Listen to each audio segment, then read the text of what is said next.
Hello, gentlemen and young ladies. Yeah, I was waiting for you, looking forward to seeing you and reading this story out to you. Today's story's name, it was written by Bernard McLavity. It was written in 1977. I'll repeat. Secrets by Bernard McLavity in 1977. So let's get started.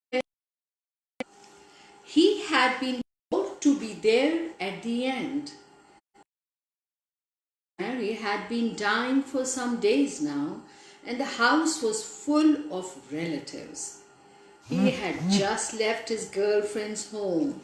They had been studying for A-levels together and had come back to the house to find all the lights spilling onto the lawn and a sense of purpose which had been absent from the last few days. A sense of purpose. He knelt at the bedroom door to join in the prayers. His knees were on and he edged them forward onto the carpet. They had tried to wrap her fingers around, but they kept loosening the pillow, and her face seemed to have shrunk by half earlier. Okay. In the night, her white hair was damped and pushed back from her forehead. This is the aunt who's dying. She twisted her head from side to side. Her eyes were closed. The prayers chorused on, trying to cover the sound she was making deep in her throat. About her teeth, leaned over her and said, "That's the pet," and took her dentures from her mouth. The lower half of her face seemed to collapse. She half opened her eyes but could not raise her eyelids enough and showed only crescents of white. Mary, full of grace, the prayers went on. He closed his hands over his face so that he would not have to look but smelt the trace of his some cream. The noise, deep and guttural, that his aunt was making became intolerable to him. It was as she were drowning. She had lost all the dignity he knew her to have. He got up from the floor and stepped between the others who were kneeling and went into her sitting room off the same landing. Or sorrow, he didn't know which. He sat in the brightness of a big sitting room at the oval table and waited for something to happen. What an hour, what a time for the family. On the table was a cut glass vase of irises, dying because she had been in bed for over a week, so nobody had watered them. What a detailed description. He said them. They were withering from the tips inward, scrolling themselves brown and clearing up after themselves. He stared at time until he heard the sounds of women weeping from the next room. His aunt had been small, her head on a level with his when he sat at a table, and she seemed to get smaller each year. Her skin fresh, her hair white and waved and always well washed. She wore no jewelry except a cameo ring on the third finger and a round gold locket on a chain. The profile on the ring was almost worn through and had become translucent and distinct. Everything is frail and fading and old, right? and this is how he's recalling how he has seen her. The boy had noticed the ring when she had read to him as a child. In the beginning, fairy tales, then as he got older, extracts from famous novels like Lorna Doone, Persuasion, Wuthering Heights. I would strongly recommend you to read these books. They are so interesting.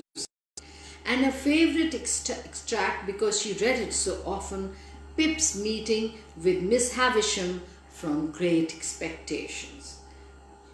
She would sit with him on her knee, her arms around him, and holding the page flat with her hand. When he was bored, he would interrupt her and ask about the ring. He loved hearing her tell of how her grandmother had given it to her as a brooch and she had had a ring made from it. He would try to count back to see how old it was. Had her grandmother got it from her grandmother? And if so, what had she turned it into? She would nod her head from side to side and say, "How would I know a thing like that?" keeping her place in the closed book with a finger. "Don't be so inquisitive," she said. "Let's see what happens next." One day she was sitting copying figures into a long narrow book with a dip pen when he came into her room. He's sharing his memories of this dying aunt, and who has died at that very moment, because the sounds of women weeping from the next room could be heard.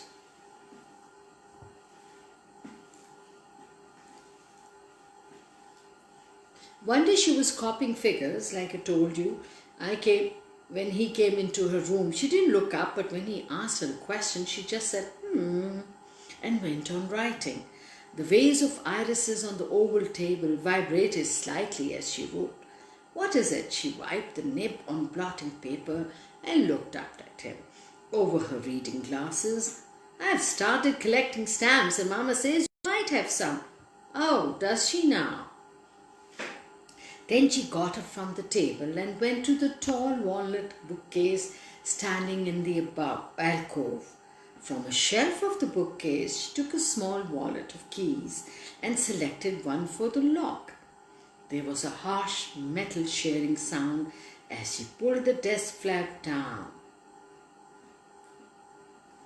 The inner part was all bulging with papers. Some of them, envelopes, were gathered in batches nipped at the waist with elastic bands. There were postcards and bills and cash books. She pointed to the postcards. "You may have the stamps on those, but don't tear them. Steam them off." Back to the oval table and continued writing. He sat on the arm of a chair, looking through the picture postcards, torchlight processions at Lord's, brown photographs of town centres, dull black and whites of beaches backed by faded hotels. Then he turned them over and began to sort the stamps. Spanish with a bald man, French with a rooster, German with funny jerky print, some Italian with what looked like a chimney sweep bundle and a hat. So many places.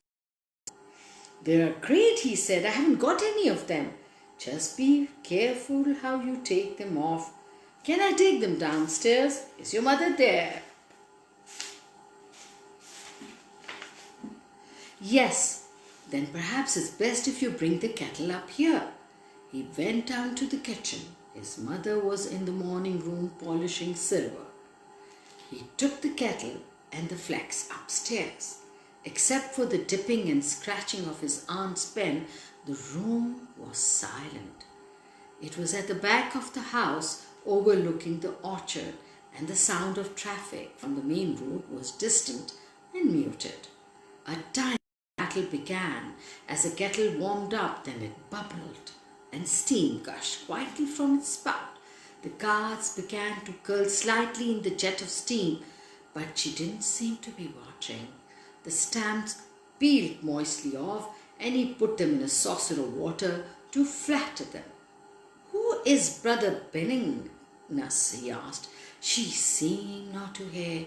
He asked again, and she looked over her glasses. He was a friend. His flourishing signature appeared again and again.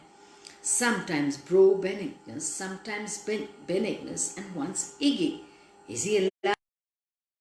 "No, he's dead now. The kettle doesn't run dry." When he had all the stamps off, he put the postcards together and replaced them. He reached over towards the letters, but before his hand touched them, his aunt's voice, harsh for one's want. Ah. She moved a pen from side to "Do not touch," she said and smiled. "Anything else?" "Yes." "That section?" "No." She resumed her writing.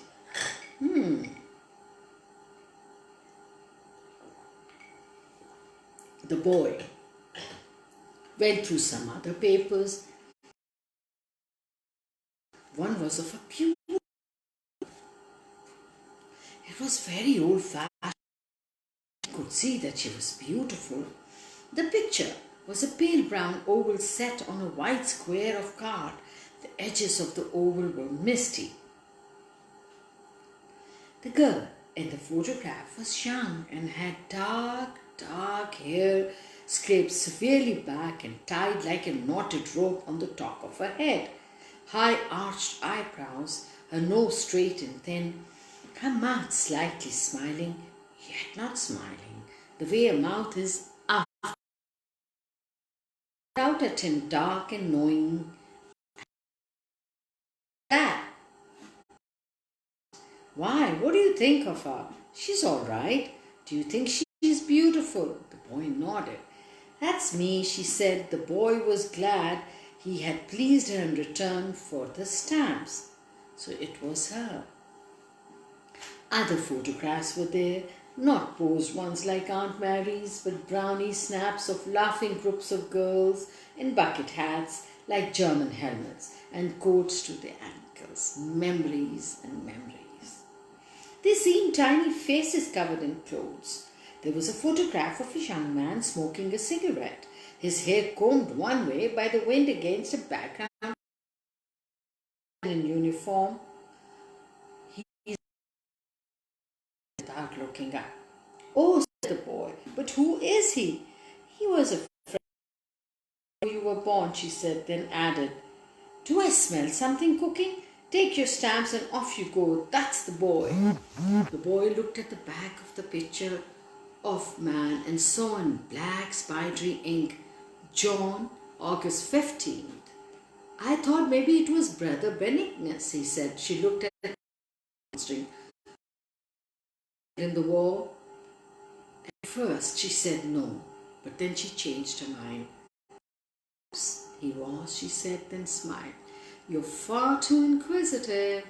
Put it to use and go and see what is for tea. Your mother will need the kettle." She came over to the rack and helped tidy the photographs away. Then she locked it and put the keys on the shelf. "Will you bring me up my tray?" The boy nodded and left. Then, another day, it was a Sunday evening, bright and summery. He was doing his homework and his mother was sitting on the carpet in one of her periodic fits of tidying out the drawers of the mahogany. On one side of her was a heap of paper scraps, torn bits of rubbish. On the other, the useful items that had to be kept. The boy heard the bottom stair creak under Aunt Mary's light footstep. She knocked and put her head round the door and said that she was walking to devotions. She was dressed in her good coat and hat, and that was just easing her fingers into her second glove. The boy saw her stop and pat her hair into place before the mirror in the hallway. His mother stretched over and slammed the door shut. It vibrated. Then he heard the deepest sound of the first few steps on the gravelled driveway. He sat for a long time wondering if he would have time or not. Devotions could take anything from 20 minutes to 3/4 of an hour, depending on who was saying it. 10 minutes must have passed, and the boy left his homework and went upstairs and into his aunt's sitting room. The curious kid. He stood in front of the desk, wondering. Then he reached for the keys. He tried several before he could. The desk flap screeched as he pulled it down. He checked the postcards again in case there were any stamps he had missed. He put them away and reached for the bundle of letters. The plastic band was thick and old, brittle, almost, and when he took it off, its track remained on the wad of letters. He carefully opened one and took out the letter and unfolded it. Fair, khaki-colored. My dearest Mary, it began, I'm so tired I can hardly write to you. I have spent what seems like all day censoring letters. The letters are heartrending and they attempt to express what they cannot. Some of the men are illiterate, others also. I know that they feel as much as we do, yet they do not have the words to express it. That is your job in the schoolroom, to give us generations who can read and write. Well, they have. The boy's eyes skipped down the page and over the next. He read the last paragraph. Mary, I love you as much as ever, more so that we cannot be together. I do not know which is worse, the hurt of this war or being separated from you. Give all my love to Brendan and all at home. It was signed, scribbles with what he took to be John. He folded the paper carefully into its original creases and put it in the envelope. He opened another. My love, that keeps me sane. When I get a moment, I open my memories of you as if I were reading. Your long dark hair. I always imagined you wearing the blouse with the tiny roses, the white one that opened down the back. Your eyes that said so much without words. The way you lowered your head when anything that embarrassed the clean nape of your neck. The day I think about most was the day we climbed the head at Ballycastle in a hollow out of the wind, the air full of pollen and the sound of insects, the grass warm and dry, and you lying beside me, your hair undone, between me and the sun. You remember? That was where I first kissed you, and the look of disbelief in your eyes that made me laugh afterwards. It makes me laugh now to see myself savoring these memories, standing alone up to my thighs in muck. It is everywhere, 2-3 feet deep. To walk 10-yard leaves you quite breathless. I haven't time to write more today, so I leave you with my feet in the clay and my head in the clouds. I love you. Signed, John. He did not bother to put the letter back into the envelope, but opened another.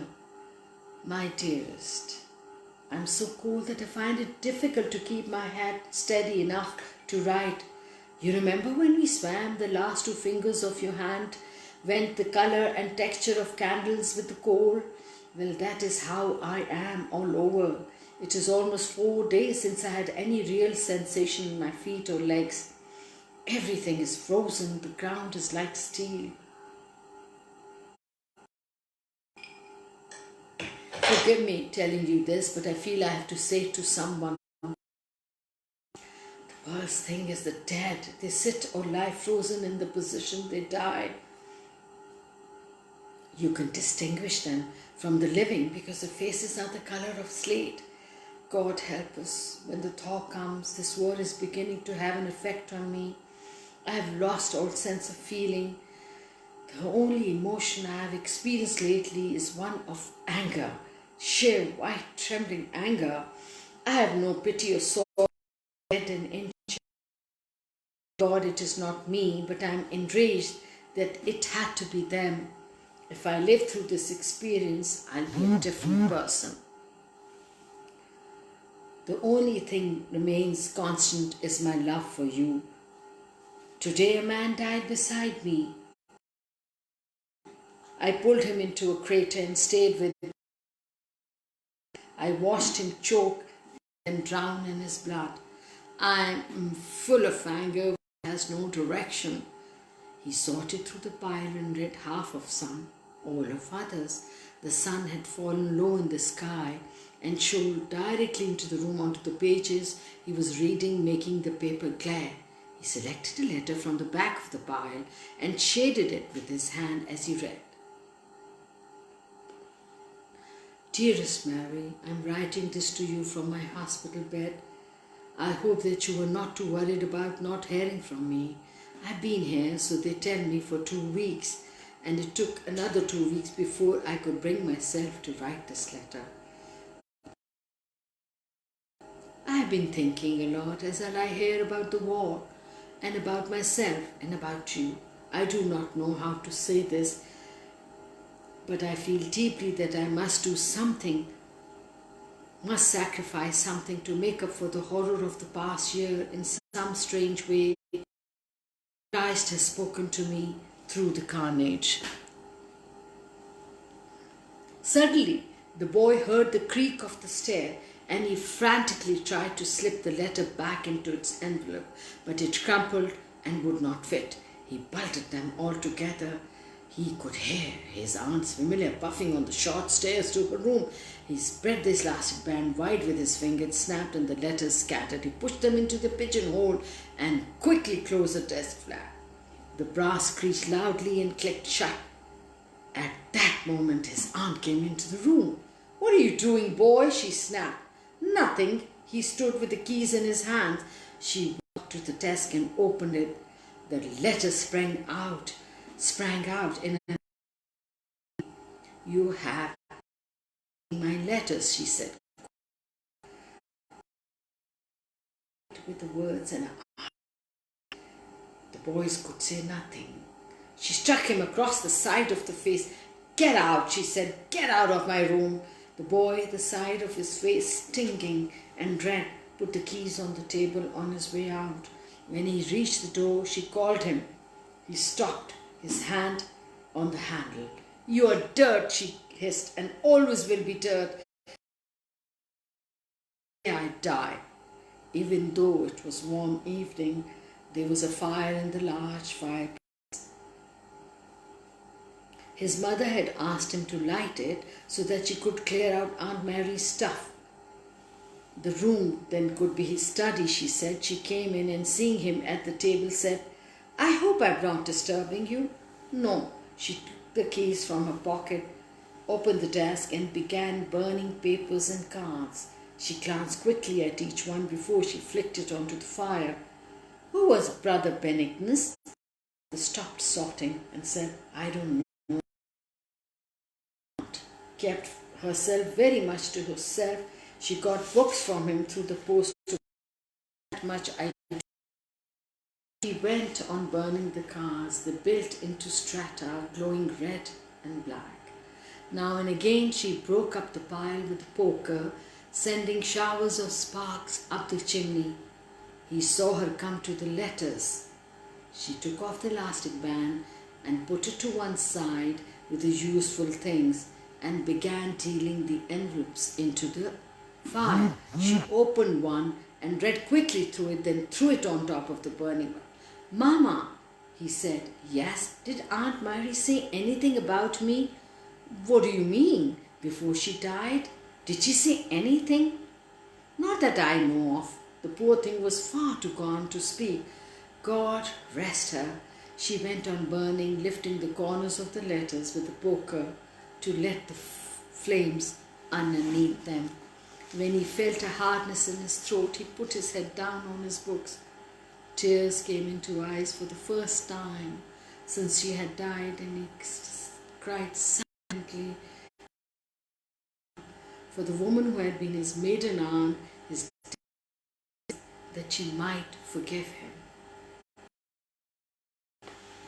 So, we have to respect other people's privacy, their dignity, and their secrets. Isn't that right? So I thought, I learned this, that it's very important. We should listen to others and respect and appreciate. If they want to share something, very nice. But just to satisfy one's curiosity, one should not poke into other people's secrets, their privacy. Do you agree with me? So, see you next Thursday, inshallah. Lovely to see you. Send me messages, send me your suggestions. And whoever it is asking for a phone number, we do not share that. That's highly unprofessional. And sir, please don't send me these kind of messages. Thank you. Bye-bye.